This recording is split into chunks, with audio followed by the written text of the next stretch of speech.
आप सभी का बहुत बहुत स्वागत है। आज हम लोग जानेंगे 17C जो मतपत्र लेखा प्रपत्र है उसको कैसे भरना है। इसमें आप अच्छे से देख पाएंगे तो यह केवल एक नमूना मात्र है, लेकिन इसी के अनुसार भरना है। तो देखिए, इसमें 17C जो होता है वह रिकॉर्ड किए गए मतों का लेखा होता है और यह इस बार के चुनाव में सबसे ज़्यादा महत्वपूर्ण है।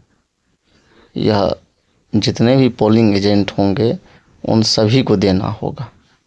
तो इसीलिए आप जो भी मतदान पदाधिकारी हैं सभी का कर्तव्य है चुनाव समाप्ति होने के बाद यह मतपत्र लेखा, रिकॉर्ड किए गए मतों का लेखा जो है वह पोलिंग एजेंट जो होगा उनको देना है और उनसे रिसीविंग भी लेना है। तो चलते हैं, देखते हैं इसको कैसे भरना है। तो सबसे पहले यहाँ हो जाएगा 31 हरलाखी। जो भी विधानसभा में आप चुनाव करवाएंगे तो यहाँ पे विधानसभा का नाम हो जाएगा और यहाँ पर लोकसभा का नाम हो जाएगा। तो यह विधानसभा जो है वह मधुबनी संसदीय क्षेत्र में आता है, तो इसीलिए यहाँ मधुबनी आया है। सभा राज्य संघ राज्य क्षेत्र की विधानसभा के लिए निर्वाचन 2025 यहाँ हो जाएगा। फिर निर्वाचन क्षेत्र पूछ रहा है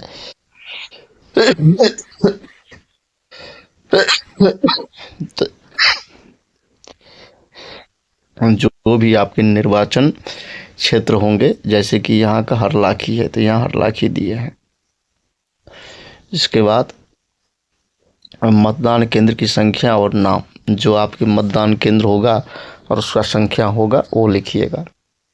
फिर आपके कंट्रोल यूनिट पे जो नंबर अंकित होगा, मतदान यूनिट अर्थात बीयू पे जो नंबर अंकित होगा, वीवीपैट पे जो नंबर अंकित होगा वह यहाँ लिखना है। इसके बाद मतदान केंद्र को नियत निर्वाचकों की कुल संख्या, जहां आप मतदान करवाने जा रहे हैं वहां पे कितने मतदाता है सो यहाँ लिख दीजिएगा। मतदाताओं के लिए रजिस्टर प्रारूप 17A में यथा प्रविष्ट मतदाताओं की कुल संख्या, कितना प्रविष्ट हुआ है, यह यहाँ पर कितने लोग वोट दिया है यह अंकित करिएगा। फिर 3 में कह रहा है नियम 49O के अधीन मत रिकॉर्ड नहीं करने का विनिश्चय करने वाले मतदाताओं की संख्या, तो यह प्रायशः शून्य होता है, यदि होगा तो यहाँ लिख दीजिएगा। नियम 49M के अधीन मतदान के लिए अनुज्ञात नहीं किए गए मतदाताओं की संख्या, तो यह भी शून्य होता है, यदि होगा तो जितना संख्या हो वो लिख दीजिएगा। नियम 49MAD के अधीन रिकॉर्ड किए गए परीक्षण मतों को घटाए जाने की आवश्यकता होगी। यदि आपके बूथ पर परीक्षण मत होता है तो यहाँ लिखिएगा और इसको घटा देना है। घटाए जाने की वाले परीक्षण मतों की कुल संख्या, तो यदि आपके बूथ पर परीक्षण मत होता है तो कुल संख्या कितना परीक्षण मत हुआ है सो लिखिएगा। और जो मतदाता रजिस्टर 17A होता है उसमें उसका क्रम संख्या क्या है। इसके बाद अभ्यर्थी जिनके लिए परीक्षण मत डाले गए, जिन पर वह वोट दिए हैं जिस प्रत्याशी को, उसका क्रमांक लिखेंगे, प्रत्याशी का नाम लिखेंगे और मतों की संख्या, कितने वोट डाले हैं सो लिखेंगे।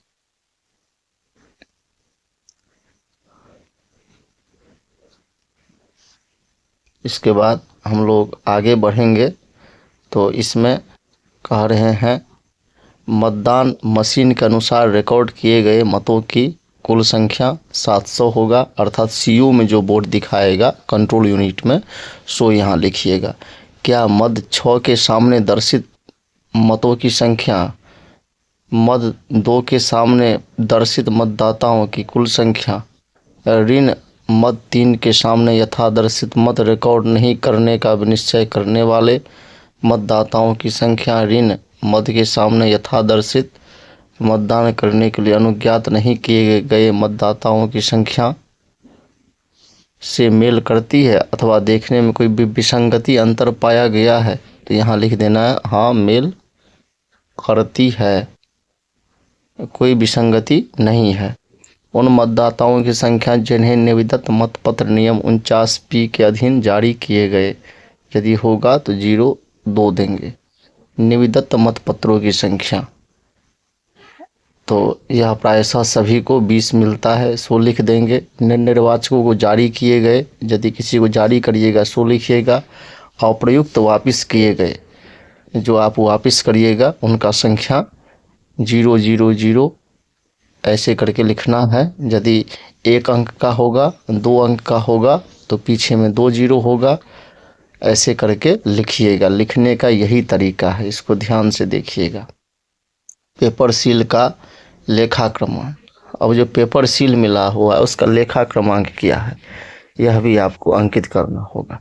तो देखिए यहाँ पे प्रदाय की गई पेपर सील की कुल क्रम संख्या, तो यह 3 मिलता है, तो 3 यहाँ अंकित कर दीजिएगा। जो इसका क्रम संख्या रहेगा वह भी अंकित कर देना है। प्रयुक्त किए गए पेपर सील की कुल संख्या, जो आप प्रयोग में लाए हैं पेपर सील, उनकी संख्या कितना है, तो प्रायशः 1 किया जाता है, तो यहाँ 1 कर दीजिएगा और इसका क्रम संख्या ये लिख दीजिएगा, जो भी आपका होगा पेपर सील का क्रम संख्या। अब आप रिटर्निंग ऑफिसर को जो वापस कर रहे हैं उसका भी कुल संख्या कितना है, तो 1 यूज किए हैं, 2 वापस करना है, तो 100 कर दीजिएगा यहाँ पर और उसका क्रम संख्या यहाँ दे दीजिएगा। क्षतिग्रस्त पेपर सील यदि कोई हो, यदि कोई पेपर सील ऐसा हो जो आपसे ख़राब हो गया हो, टूट फूट गया हो, तो 100 भी यहाँ लिख दीजिएगा। अब देखिए मतदान अभिकर्ता का यहाँ हस्ताक्षर होगा, तो मतदान अभिकर्ता कौन होते हैं, पोलिंग एजेंट, उनका सभी का यहाँ पे साइन ले लेना है जैसे यहाँ पे लिया गया है। इसके बाद स्थान तारीख लिख देना है और पीठासीन पदाधिकारी का साइन और मोहर हो जाएगा। तो ये बहुत सामान्य चीज़ है, इसमें कोई डरने वाली चीज़ नहीं है। 17C को ऐसे ही भरना है और यह सबसे महत्वपूर्ण चीज़ है। धन्यवाद, नमस्कार।